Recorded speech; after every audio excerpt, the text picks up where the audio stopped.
Assalamualaikum warahmatullahi wabarakatuh. Al-Fatihah ila ruhi Sayyidina Habibina Syafi'ina Rasulillah Sayyidina Muhammad ibn Abdullah sallallahu alaihi wa ala alihi wa sahbihi wa azwajihi wa dhurriyyatihi anna Allah yu'ali darajatihim fil jannah wa yanfa'una bi asrarihim wa anwarihim wa ulumihim wa nafahatihim wa barakatihim fid dini wa dunya wal akhirah wa ja'aluna min hisbihim yarzuquna mahabbatahum wa yatawaffana ala millatihim wa yahshurna fi zumratihim bil afiyatin wa salamatin lahumul fatihah. A'udzu billahi minasy syaithanir rajim. Bismillahirrahmanirrahim. Alhamdulillahi rabbil alamin arrahmanir rahim maliki yaumiddin. Iyyaka na'budu wa iyyaka nasta'in ihdinas siratal mustaqim siratal ladzina an'amta 'alaihim ghairil maghdubi 'alaihim waladdallin amin. Bismillahirrahmanirrahim.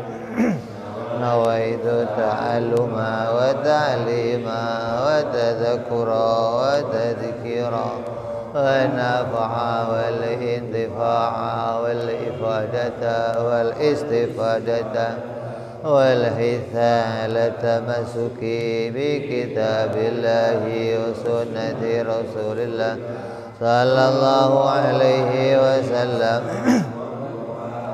إلى الهدى والدلالة على الخير ابتغاء مرضاته وقربه وثوابه وحسن الخاتمة مع اللطف والعافية وصلاح العاقبة. بسم الله الرحمن الرحيم. الحمد لله رب العالمين وبه نستعين على أمور الدنيا والدين. الصلاة والسلام على رسول الله Sayyidina wa habibina wa syafi'ina wa maulana Muhammadin sallallahu alaihi wa ala alihi wa sahbihi ajma'in. Amma ba'du, qala musanniful kitab Hadratus Syekh Sa'id bin Ki Armiyah rahimahullah wa ghafara lahu wa liwalidayhi wa nafa'ana bihi fid darain. Allahumma aftah qulubana futuhal arifin wa bihidmatika wansur alaina birahmatika ya arhamar rahimin. Ila anqal apa?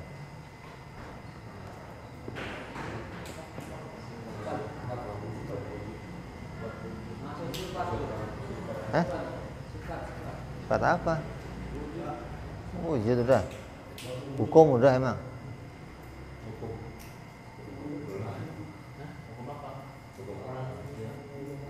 Udah. Wujud.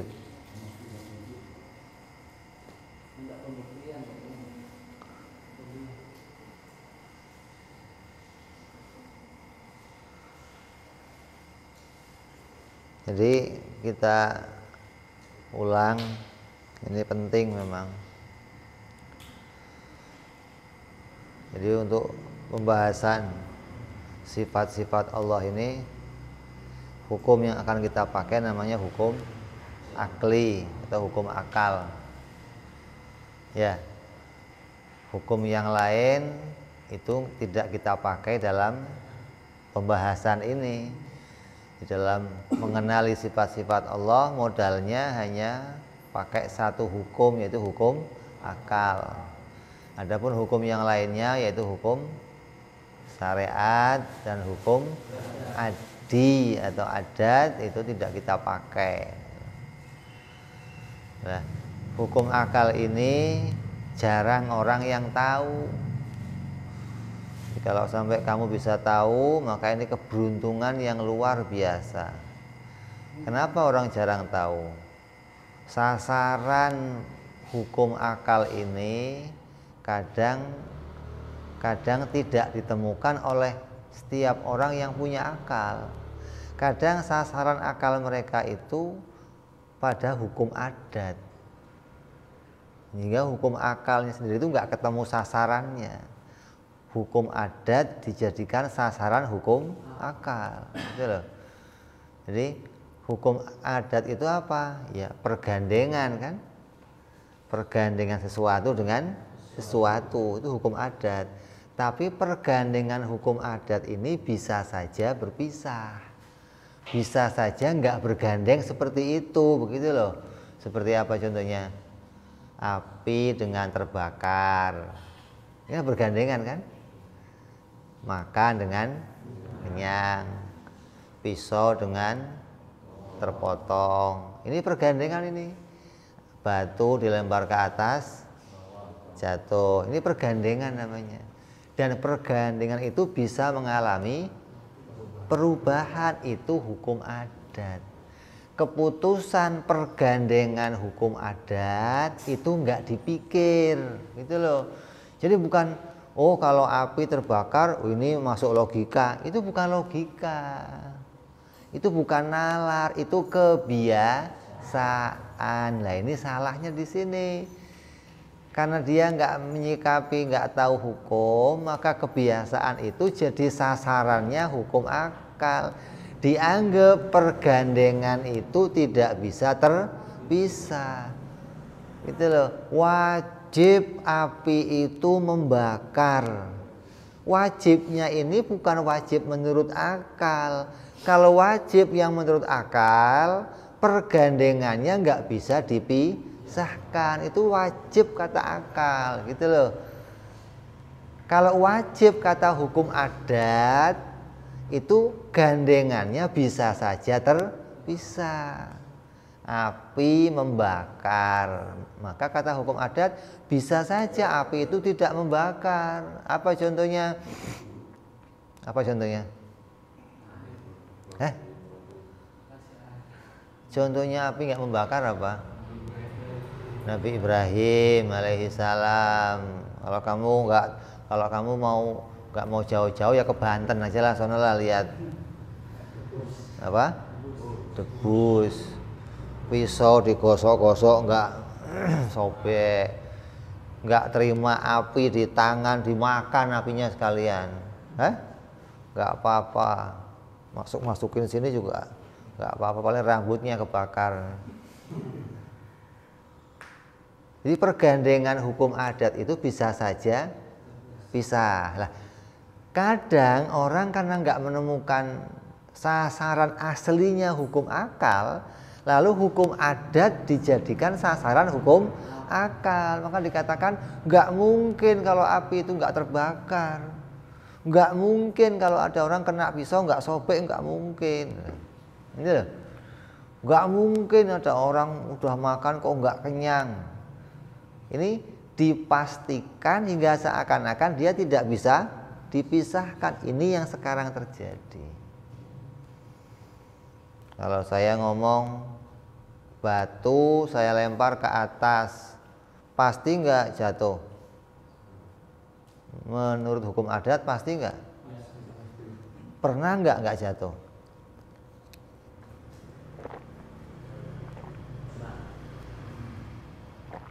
Pernah nggak?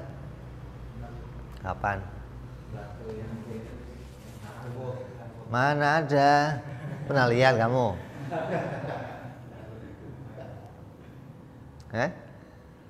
Pernah nggak? Nah, karena nggak pernah, maka dipastikan seakan-akan nggak bisa dipisahkan. Itu salah.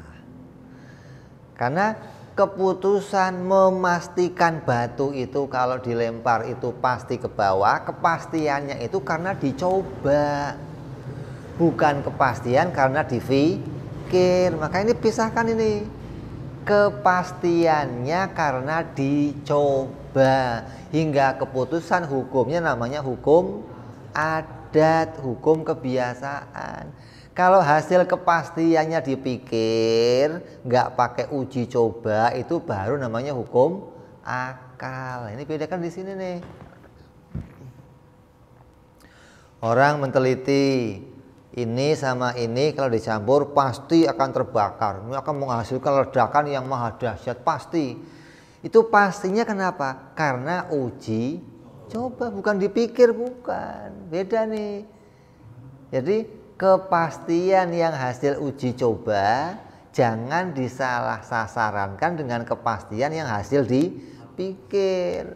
Kalau kepastian yang hasil dipikir itu tidak bisa dipisahkan sama sekali. Contohnya apa? Benda punya tempat. Tepak ini dengan tempatnya itu nggak bisa dipisahkan. Nggak mungkin ada tepak atau sebuah benda tanpa tempat. Berarti tempat dan bendanya nggak bisa dipisahkan. Maka setiap benda wajib bertempat. Begitu.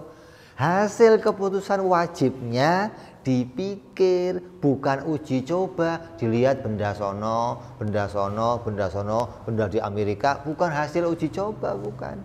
Tapi hasil dipikir. Setiap benda tidak akan muncul tanpa punya ruang. Bagaimana ada benda muncul tapi nggak punya ruang? Mau muncul bagaimana dia? Wong benda itu munculnya bersama ruangnya.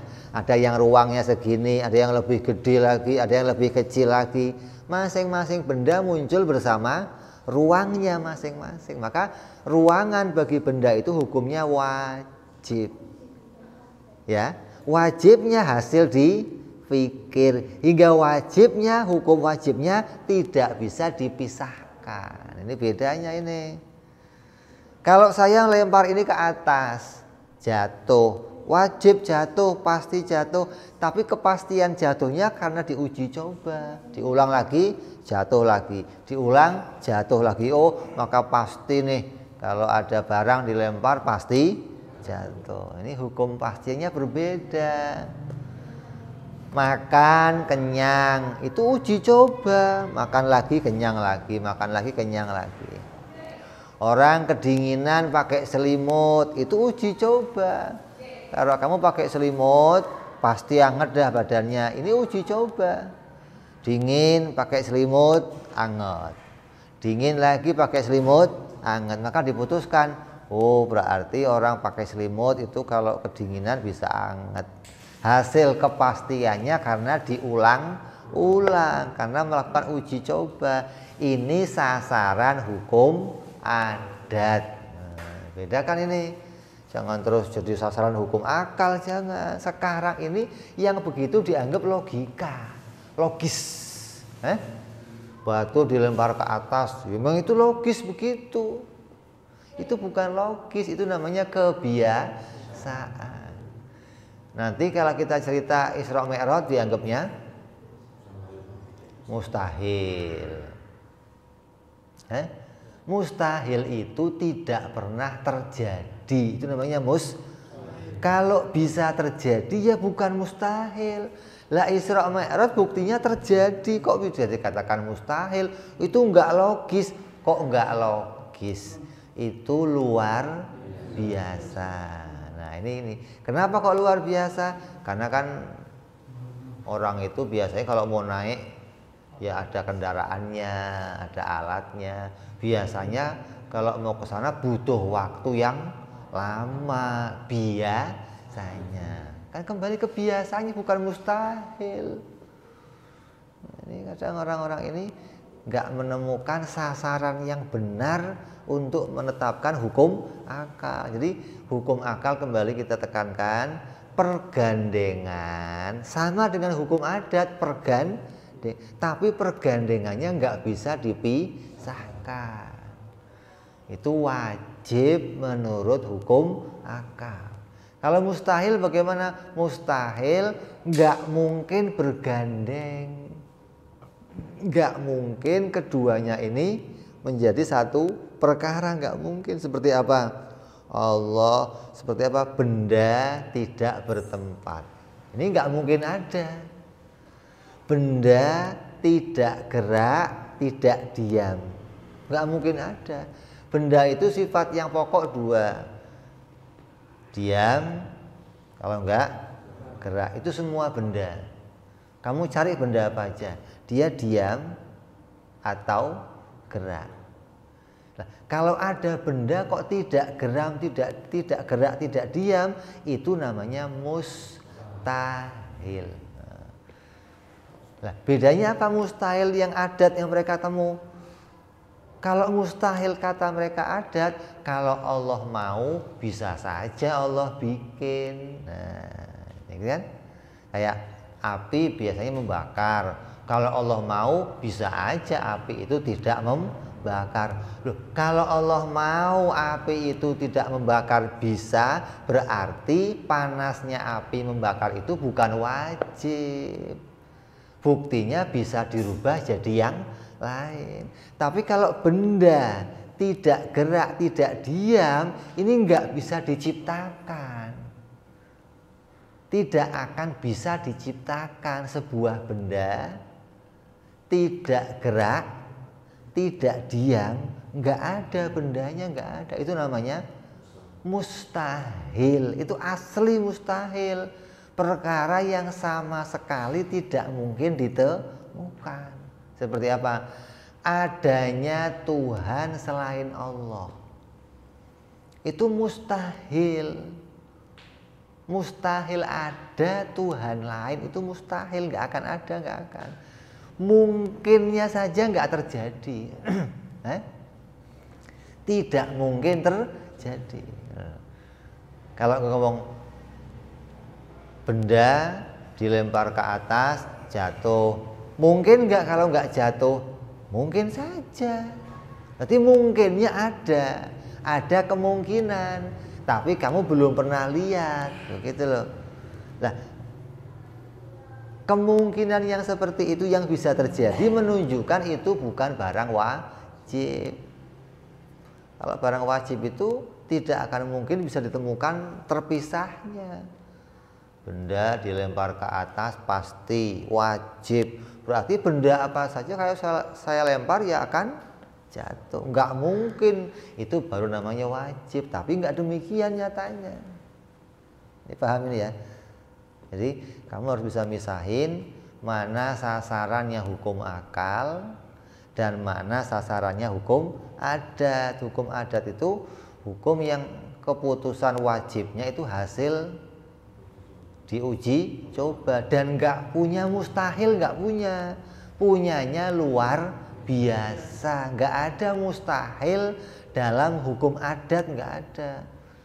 Api tidak membakar itu bukan mustahil, namanya luar biasa. Pisau tidak memotong namanya luar biasa, nggak ada mustahil. Tapi kalau hukum akal, pergandengannya apabila dipisahkan namanya mustahil. Allah tiada, hukumnya apa? Mustahil. Jadi Allah itu ada, ditetapkan wajib. Apabila gandengan ini kok diputuskan dipisahkan, maka hukumnya mustahil. Ini namanya hukum akal yang ketetapannya bukan hasil uji coba. Ini pahami ini. Kalau kamu paham ini, kamu bisa mengenal sifat-sifat Allah. Kalau kamu nggak kenal hukum ini ya sama dengan mereka, sama. Sasaran tembak kamu nanti salah. Artinya sebagai hakim itu salah mutusin gitu loh. Ada hakim perdata ngurusin pidana, ada hakim pidana ngurusin perdata. Ini kan salah keputusan nantinya. Nah, sama dengan hukum akal, jangan masuk karena hukum adat. Akal kamu harus bisa tahu mana yang mau diputuskan oleh akal itu sendiri. Dan hukum adat itu dengan apa keputusannya kamu harus tahu. Hingga ketika kamu bisa memisahkan dua hukum ini, dua pergandengan ini, kamu tidak akan menolak kejadian yang terjadi pada para nabi, kejadian yang terjadi pada para wali. Karena orang sekarang banyak nolak, mana ada karomah, nggak logis, kok nggak logis, nggak rasional itu mah, nggak masuk nalar. Ada orang dari sini ke Mekah sekejap nyampe, mana ada begitu, loh kan? Nggak percaya karomah akhirnya. Nanti mukjizat Nabi dianggap nggak logis, ya? Nanti Nabi Ibrahim dibakar dianggap nggak logis. Nanti tongkat Nabi Musa berubah jadi ular nggak logis. Nanti Nabi Musa tongkatnya diketokkan ke tanah laut terbelah, nanti nggak logis. Nanti batu berubah jadi onta, nggak logis. Jarinya Nabi Muhammad keluar air, nggak logis. Ya nggak logis semua, kamu salah sasaran, gitu loh. Yang begitu itu bukan nggak logis, tapi namanya luar biasa. Jadi jangan ngomong nggak masuk logika, jangan. Karena keputusan pastinya itu bukan pakai akal. Akal, logika, nalar itu sama mestinya. Lah hukum adat itu nggak butuh itu semua, nggak butuh nalar, nggak butuh logika, nggak butuh akal, butuhnya diulang-ulang. Itu hukum adat begitu. Yang namanya orang pinter bikin nuklir, pinter bikin kimia, bisa bikin percobaan, bisa bikin obat corona, itu hasilnya dia bikin dari mana? Uji coba. Makanya hati-hati kamu sekarang ini, monyet udah habis di uji coba gagal melulu sih, mati lagi, mati habis kan, lama-lama kamu dicoba nanti. Karena kalau nggak diuji coba, ini nggak bisa jadi keputusan hukum gitu loh. Ini obat corona nggak bisa, akan ditanya mana uji klinisnya, mana uji cobanya, coba buktinya mana. Itu hukum begitu, hukum adat namanya, bukan hukum akal. Kalau hukum akal untuk memutuskan pastinya nggak butuh nunggu uji coba, begitu hukum akal. Pada kejadian yang sekali, kejadian yang satu, akal harus bisa membuat keputusan hukum. Seperti apa? Melihat Nabi Ibrahim dibakar tidak mempan, akal yang normal harus bisa punya keputusan hukum. Melihat tongkat Nabi Musa diketokkan terbelah, akal kamu harus punya keputusan hukum. Oh, jais. Nah, ini akal bisa melangkah mutusin, bukan wah mustahil. Loh kok mustahil? Wong sudah terjadi kok mustahil? Mustahil itu punya hukum akal, bukan punya hukum adat. Hukum adat cuman punya wajib sama luar biasa. Begitu dong. Biasa sama luar biasa, itu hukum adat cuma punya dua itu doang. Nabi Isra Mi'raj luar biasa. Nabi Isa menghidupkan orang mati luar biasa. Begitu para wali-wali, keris dipegang nyet jadi keris bengkak-bengkok, namanya apa? Luar biasa. Kalau kamu pakai empu kan ketak, ketok, ketak, bakar lagi api, tak. Tapi Nabi Dawud alaihissalam dipenyet doang besinya jadi baju. Oh, kok bisa? Namanya apa? Luar biasa, bukan nggak masuk logika. Jadi orang yang mengatakan itu nggak masuk logika, berarti sasaran logika berpikirnya salah. Hukum adat dimasukkan ranah hukum akal, maka jadinya kepastian hukum adat dianggap tidak bisa dipisahkan. Padahal hukum adat itu hanya dua perkara yang oleh Allah digandengkan. Aslinya itu nggak begitu. Aslinya makan sama kenyang itu aslinya yang bikin kenyang itu bukan makan, tapi Allah. Allah itu hanya menggandengkan saja. Kamunya aja salah tuduh. Nuduhnya makan bikin kenyang, repot ini. Nanti kita akan bicara itu, mungkin nggak sih makan itu bikin kenyang? Nanti kita akan bicara. Sampai mungkin nggak sih surga itu bikin nikmat? Nggak mungkin. Surga itu nggak mungkin bikin nikmat. Kalau surga bisa bikin nikmat, artinya Allah itu dibantu oleh surga untuk bikin kenikmatan pada hambanya. Sama kayak begini, kamu pengen anak kamu pinter, tapi kamu nggak bisa bikin anak kamu pinter. Terus kamu titipkan ke sekolah. Dengan sekolah dia jadi pinter. Berarti sekolah ngapain? Membantu kamu bikin anak kamu pinter. Jadi orang sekarang bikin sekolah agar orang bisa dimasukkan ke sana terus jadi anak yang pinter. Sekolah membuat anak itu jadi pinter. Berarti kerjanya yang bikin pinter itu sekolahan, bukan orang tuanya. Surga begitu, Allah perintah kita ibadah. Kalau kamu ibadah akan saya masukkan ke surga yang semuanya penuh kenikmatan. Allah bikin surga yang isinya nikmat-nikmat, orang yang masuk kemudian dapat kenik dari surga, berarti surga membantu Allah.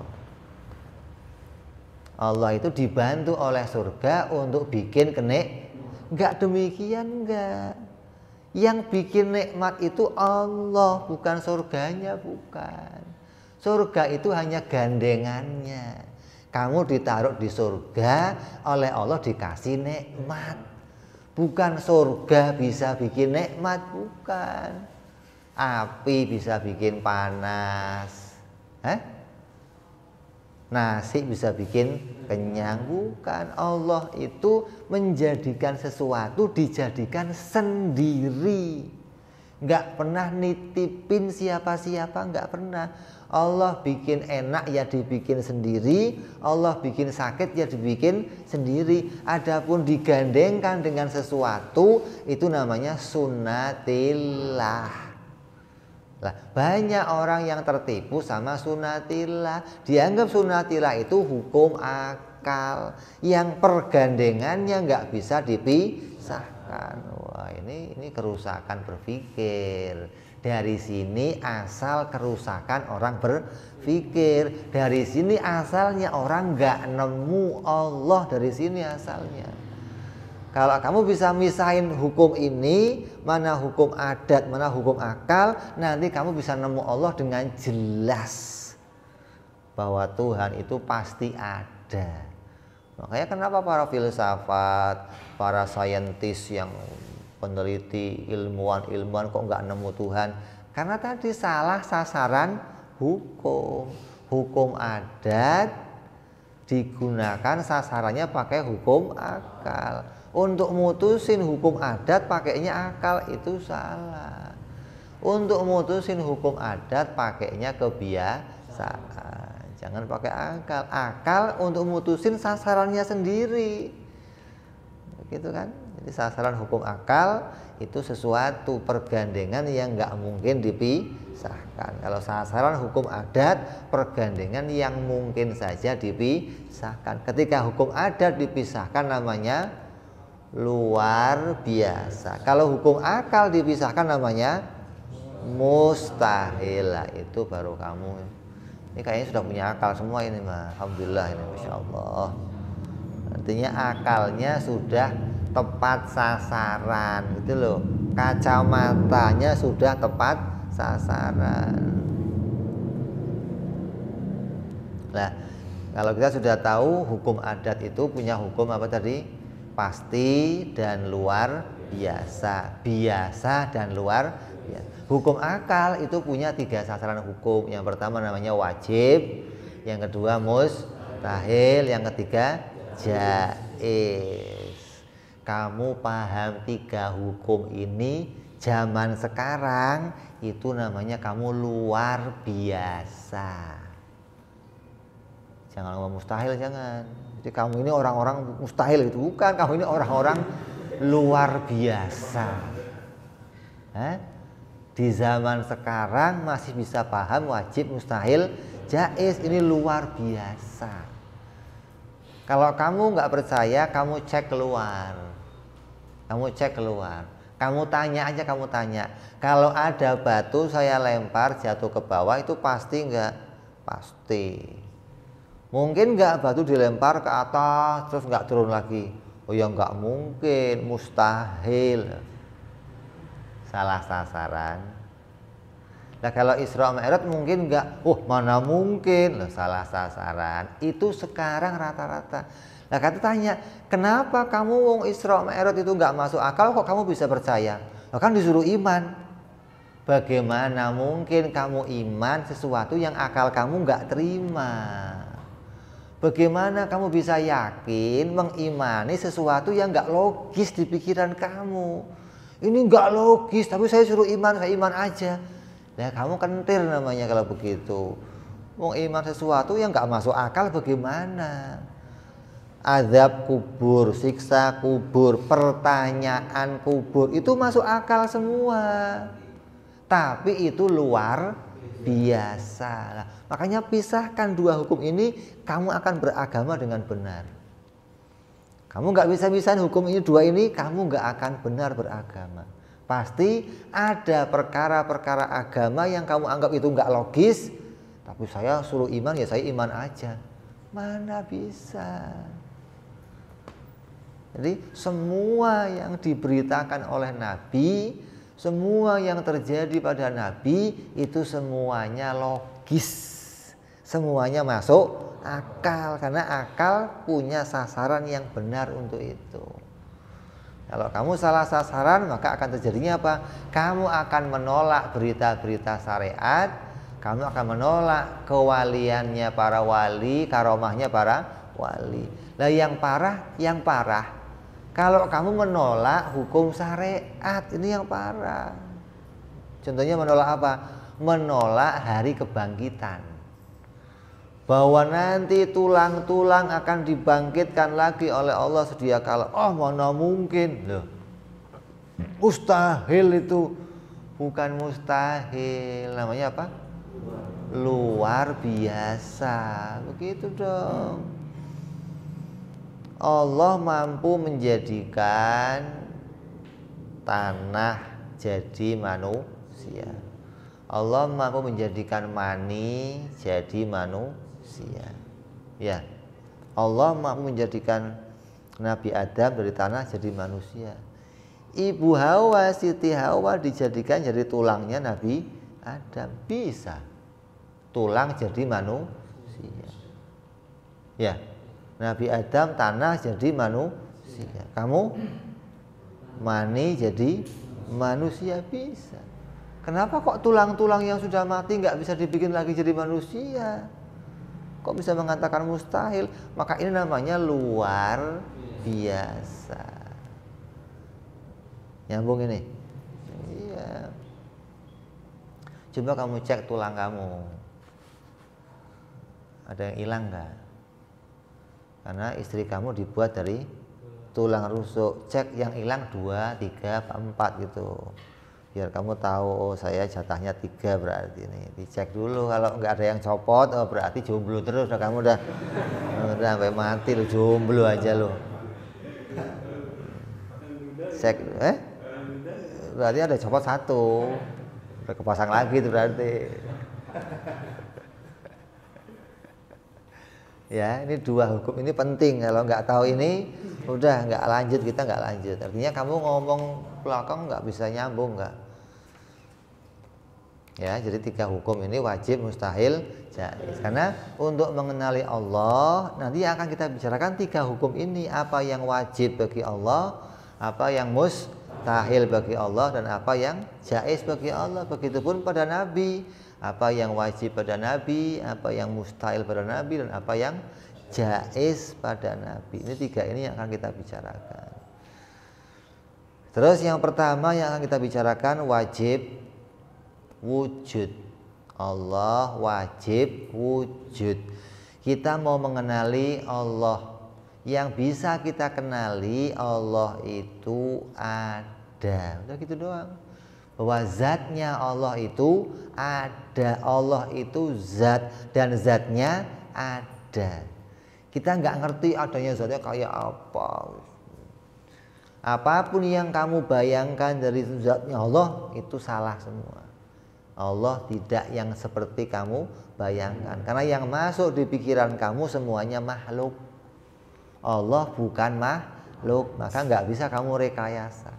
Jadi yang saya bisa tahu apa? Allah wajib ada. Itu sudah.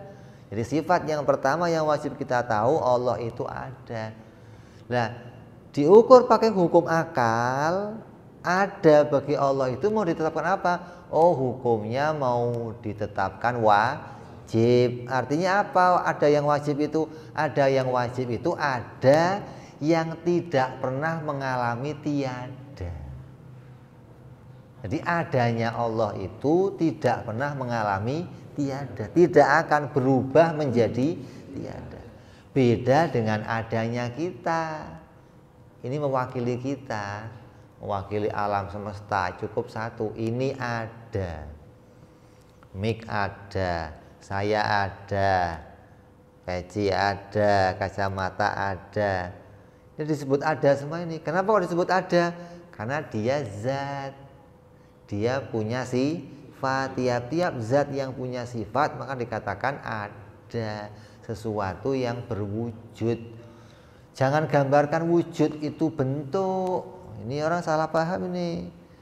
Dianggap wujud itu bentuk. Allah itu berwujud. Oh, Allah nggak berwujud. Loh, Allah nggak berwujud gimana terus? Jadi wujud bukan bentuk. Jangan diartikan wujud bentuk, jangan. Ada wujudnya. Itu maknanya bisa ditemukan keberadaannya. Begitu loh. Allah itu ada, maknanya Allah itu bisa ditemukan keberadaannya, bukan fiktif gitu loh maksudnya. Kalau Upin Ipin itu fiktif. Kamu cari makhluknya nggak ada Upin Ipin, ada? Upin atau Mr. Bean itu kamu cari orangnya nggak ada. Masa muncul dari langit celing begitu datang, nggak ada, orangnya nggak ada. Jadi kalau Allah itu ada barangnya, begitu loh. Jadi disebut ada karena perkaranya bukan fiktif, perkaranya dohir nyata. Jangan dianggap perkataan ada itu mau menunjukkan Allah itu berbentuk, bukan. Tidak setiap yang ada itu berbentuk. Coba, yang nggak berbentuk apa coba? Adanya apa? Ya, zatnya apa yang nggak berbentuk? Angin, apalagi?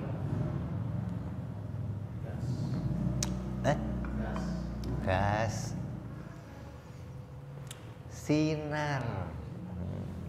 Bentuknya apa? Ya, jadi nggak setiap yang ada itu berbentuk, enggak. Sinar nggak ada bentuknya, tapi ada. Ada sinar matahari, ada sinar ultraviolet, ada sinar lampu, ada, tapi nggak berbentuk. Allah itu ada, tapi jangan digambarkan Allah itu berbentuk. Nggak berbentuk aja, tidak kok. Allah itu tidak berbentuk, tapi wujudnya kayak kamu begitu ya nggak mungkin. Jadinya nanti ada yang menggambarkan Allah itu kayak sinar. Nggak ada bentuknya, menyebar kemana-mana. Itu kayak, ya, kita nggak berlebihan kemana-mana. Yang pertama kita wajib tahu Allah itu ada, dan adanya Allah tidak seperti adanya kita. Kalau adanya kita itu benda yang tadinya nggak ada, terus jadi ada. Maka adanya kita disebut jaiz. Jadi kalau kamu bertanya, Allah ada enggak? Ada. Matahari ada? Ini tepak ada? Apa bedanya?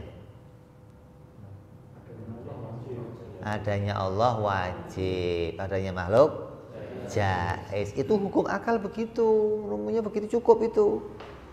Bisa nemu Allah itu hukumnya wajib ada. Apa artinya wajib ada? Wajib ada itu tidak mungkin menjadi tiada, gitu loh. Tidak mungkin adanya Allah itu berpisah dengan Allah, nggak mungkin. Kalau adanya kita kadang berpisah. Kita itu kadang ada, kadang juga tidak ada. Berarti kita itu nggak selalu disifati ada. Yang selalu disifati ada hanya Allah. Maka adanya disebut wajib, tidak pernah terpisah dari Allah. Kalau pisah gimana? Mustahil. Jadi hukum wajib itu bisa terjadi Kalau sampai tidak terjadi, maka sebaliknya hukum namanya mustahil. Kalau kamu nggak nemu dua ini, berarti kamu nggak nemu wajib. Bisa memutuskan sesuatu itu wajib, karena sebaliknya kalau tiada, kamu hukumi mustahil. Beda sama tadi, batu dilempar ke atas, wajib jatuh ke bawah. Kalau nggak jatuh gimana? Kan sebaliknya kan, kalau jatuh wajib, kalau nggak jatuh luar bukan mustahil. Allah ada wajib, kalau nggak ada nah mustahil. Itu hukum akal namanya. Beda sama hukum adat. Hukum adat kalau dilihat sebaliknya bukan mustahil, tapi luar biasa. Bisa terjadi, tapi saya belum pernah lihat gajah terbang. Hukumnya apa? Hukumnya luar biasa, bukan mustahil. Begitu loh. Jelas ini. Ya. Jadi melihat adanya Allah itu dilihat dari arah mana ketika mau dihukum pakai akal? Ya pakai hukum. Adanya Allah apa? Wajib. Itu doang sudah. Adanya kita jaiz, ada boleh, nggak ada juga boleh. Nah, ada orang yang penemuannya Tuhan itu nggak ada. Coba. Dia berpikir, dalam berpikirnya menghasilkan kesimpulan Tuhan itu nggak ada. Caranya dia berpikir Tuhan nggak ada bagaimana? Karena pakai hukum adat. Dalam hukum adat itu ya kayak sudah ada penciptanya semua, sebab menimbulkan akibat. Kayak ya begitu semua. Kalau mau panas ya api. Lah mestinya kalau kamu mikir bagaimana sih kok api bisa panas, itu mikirnya begitu. Dari mana datangnya panasnya api? Apa tahu nongol sendiri jadi panas? Kenapa kok yang lain nggak seperti api? Kamu nongol jadi laki-laki, kenapa kok ada yang nongol perempuan? Kenapa kok nggak semuanya laki-laki? Kenapa kok ada perempuan, ada laki-laki? Ini yang membedakan ini siapa? Masa terjadi perbedaan sendiri? Kalau barang sama-sama muncul dari nggak ada menjadi ada, tanpa ada yang mendesain, maka kemunculannya ya harus sama dong. Dalam waktu yang sama, bentuk sama, keadaan sama, ya nggak boleh beda-beda. Masa beda-beda bagaimana? Kalau beda-beda berarti ada yang mendesain, ada yang mengatur, ada kreatornya itu ada. Nggak mungkin kok muncul dengan. Makanya di antara ayat-ayatnya Allah, tanda-tanda keberadaan Allah apa? Wa min ayatihi an khalaqalakum azwaja. Ini tanda-tanda begitu. Bukan justru adanya laki perempuan ini muncul sendiri. Lah mbok kamu yang nalar pikirannya loh. Ini gara-gara sasaran pikirannya hukum adat, hingga nggak bisa nemu kalau ini tanda-tanda kekuasaan Allah menjadikan laki-laki perempuan. Adanya kan jaiz dua-duanya. Lah sesuatu yang jaiz sama-sama dari nggak ada muncul menjadi ada, kok bisa beda munculnya? Ya, kalau kayak malaikat, sama semua. Allah mau bikin ya nggak kayak malaikat. Agar apa? Agar jadi tanda keberadaannya Allah. Bahwa Allah itu sang pencipta ada. Mana buktinya? Ya itu adanya perbedaan itu. Bikin laki-laki, bikin perempuan, bikin keadaan yang lain. Ini tanda kalau Allah itu ada. Jadi kita mengimani adanya Allah, yang pertama dilihat dari hukum. Bahwa adanya Allah itu wajib, adanya kita jaiz. Kalau bicara lah adanya Allah yang kayak apa zatnya? Ya sedunia nggak ada yang nemu. Yang nemu cuma Nabi Muhammad Shallallahu Alaihi Satu-satunya makhluk yang langsung melihat Allah. Selainnya nggak ada yang lihat Allah, nggak ada. Makanya keberadaan Allah itu harus diimani, karena kamu nggak bisa melihat di dunia ini, kamu nggak bisa lihat. Yang punya kesempatan melihat satu-satunya hanya Nabi Muhammad SAW. Itu pun ketika Nabi melihat, terus Nabi kembali ditanya kayak apa ya Rasulullah Tuhan itu, gak ada contohnya. Kan repot mau nyontohinya. Kamu ketemu barang yang gak ada contohnya, gak ada yang lain yang seperti dia. Terus kamu pulang, kamu ceritakan tadi saya ketemu barang yang begini gak bisa, yang kayak apa ya? Mau ceritanya bagaimana coba? Dia apa? Lah iya, dia nggak bisa menceritakan dari arah yang langsung mensifati Allah kayak begini, nggak bisa. Tapi bisanya dari arah sebaliknya.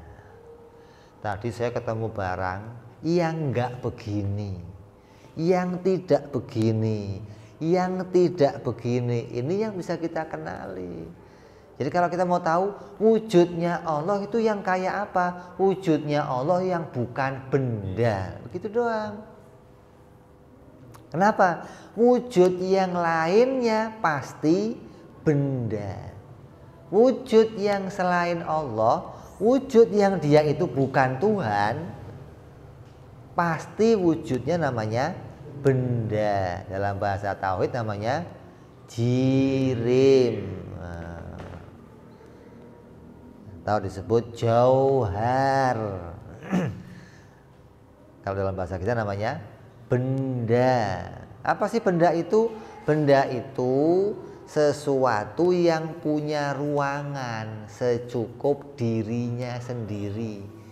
Orang sekarang nyebutnya punya volume, punya isi pada dirinya. Gitu loh.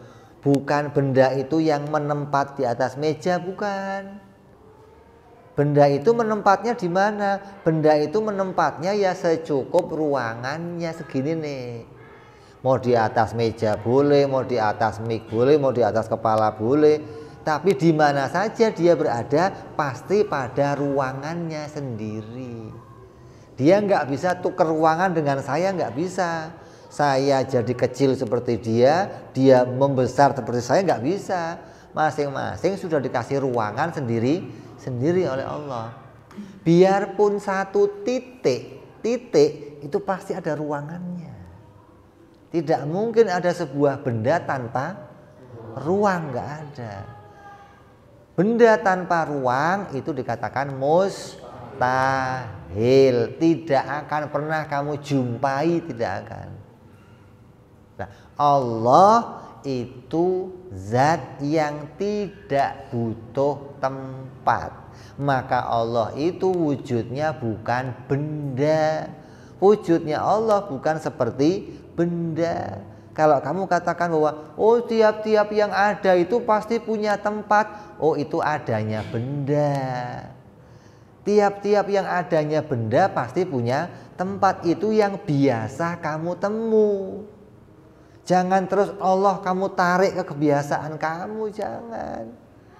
Yang biasa kita temu, yang biasa kita lihat, semua yang wujud pasti berbentuk. Ada bendanya, ada ukurannya, ada ruangannya, itu yang biasa kita temu. Tapi jangan terus kamu putuskan Allah juga pasti begitu. Ini keputusan salah. Berarti kamu mutusin Allah itu dengan hukum kebiasaan. Nah, ini kembali lagi ke tadi. Rusaknya orang mutusin Allah gara-gara nggak ngerti sasaran hukum akal, hingga diputuskan Allah juga punya tempat. Kenapa? Karena kan semuanya punya tempat. Nggak logis dong kalau nggak punya tempat. Loh, kok nggak logis? Itu namanya nggak biasa. Namanya luar biasa. Ada zat yang tidak punya tempat, ada zat yang nggak butuh tempat, yaitu wujudnya Allah. Kalau wujudnya benda, pasti punya tempat. Tidak mungkin ada benda itu nggak punya tempat. Jadi ketika Nabi cerita, apa yang bisa saya ketahui tentang Allah ya Rasulullah? Ya Allah itu bukan jirim. Wujudnya bukan benda, nggak seperti matahari, nggak seperti bumi, nggak seperti kamu, nggak seperti saya. Kenapa? Matahari, bumi, kamu, saya, onta dan yang lainnya itu semua punya ruangan, punya tempat secukup dirinya. Itu kamu tahu Allah. Jadi nggak usah kemana-mana, nggak usah, dari arah itu saja kamu bisa mutusin. Jadi kalau ada orang kok kemudian dia mengambil kesimpulan Allah itu pasti punya tempat, itu kesimpulannya diambil dari hukum kebiasaan. Kamu biasa mendengar suara. Kamu biasa mendengar suara, orang ngomong pakai suara, komunikasi pakai suara. Terus ada nanti orang komunikasi nggak pakai suara. Kamu katakan, masa bisa sih? Kalau mau komunikasi ya pakainya suara. Itu yang biasa terjadi. Gitu loh. Ada nanti orang komunikasi nggak pakai suara. Seperti siapa? Nabi Zakaria. Nabi siapa? Nabi Zakaria itu sampai usia 90 tahun baru punya anak. Begitu dia dikasih anak, tanya, ya Allah, tandanya apa ya Allah kalau saya mau punya anak? Kamu nanti nggak bisa ngomong. Nah, kemudian dia komunikasi dengan selain suara, kan bisa berarti. Ada komunikasi selain pakai suara, apalagi sekarang, udah lengkap lagi. Ada huruf Morse, ya, titik-titik bisa baca ini apa. Kalau kamu yang ngomong, ini ngomong apa? Tapi itu komunikasi, bisa jadi sebuah percakapan. Lah, gara-gara kamu nggak biasa, kamu anggap mana mungkin lah itu. Jadi orang itu kadang mengukur sesuatu pakai kebiasaan dirinya. Tapi hukum ini jangan masuk ranahnya hukum akal. Hukum akal punya ranah keputusan sendiri, punya sasaran tembak sendiri. Jangan kamu arahkan ke arah hukum adat. Jadi adanya Allah itu wajib. Sebaliknya kalau Allah itu tiada bagaimana? Hukumnya mustahil. Lah inilah yang namanya mustahil asli ini. Mustahil yang diputuskan hukum akal, bukan mustahil yang menurut kebiasaan. Dalam kebiasaan nggak ada mustahil. Itu adanya apa? Luar biasa. Gitu. Jelas ini. Mudah-mudahan bisa dipakai untuk memperdomani yang pertama di hati kita. Kita paham akal kita paham hukum adat, hingga kita nggak salah mensifati Allah. Kita nggak menarik-narik Allah seperti kebiasaan kita. Pasti ada tempatnya, pasti ada waktunya, pasti ada arahnya. Itu semua yang ada pada kita. Allah tidak demikian. Yang kita wajib imani pertama, Allah itu wujud. Wujudnya Allah tidak seperti wujudnya benda. Wujudnya benda itu punya tempat, wujudnya Allah mustahil punya tempat. Lah, hukumnya apa? Hukumnya Allah wajib ada. Kalau kita jaiz adanya, ada ya boleh, tidak ada boleh. Munculnya pasti dikatakan barang baru. Nah, ini kita tahu sampai sebatas ini tentang wajibnya Allah wujud. Insya Allah kita sambung yang akan datang bicara sifat wajibnya Allah, wajib kita. Mudah-mudahan hati kita oleh Allah dijadikan hati yang bisa ma'rifat kepada Allah, hati yang bisa memisah-misahkan mana sifat Allah, mana sifatnya makhluk, hati yang bersih dalam mengenali Allah, hati yang tidak tercampur-campur dalam mengenali Allah, hati yang bisa tanzih mensifati Allah dengan hak-haknya Allah. Ya Allah, jadikan kami semua ya Allah orang-orang yang ma'rifat kepada Engkau, orang yang mengenal kepada Engkau ya Allah, orang yang bisa tunduk kepada Engkau, yang menghamba kepada Engkau ya Allah. Jadikan kami semua hamba-hamba yang senantiasa bisa mengesahkan Engkau dengan benar. Jadikan kami orang-orang yang bisa paham dalil-dalil yang menguatkan hati kami ya Allah. Jadikan iman kami bawa sampai kematian kami mati bisa mengucap kalimat la ilaha illallah, mati dalam keadaan husnul khatimah, selamat di dunia sampai di akhirat, bibarkati Nabi Muhammad sallallahu alaihi wasallam. Ala hadhihi niyyah wa ala niyatin salihah wa ila hadratin nabiyil fatihah. A'udzu billahi minasyaitonir rajim. Bismillahirrahmanirrahim. Alhamdulillahirabbil alamin arrahmanir rahim maliki yaumiddin. Iyyaka na'budu wa iyyaka nasta'in ihdinas siratal mustaqim siratal ladzina an'amta 'alaihim ghairil maghdubi 'alaihim waladdallin amin. Ya Rabbana tarafna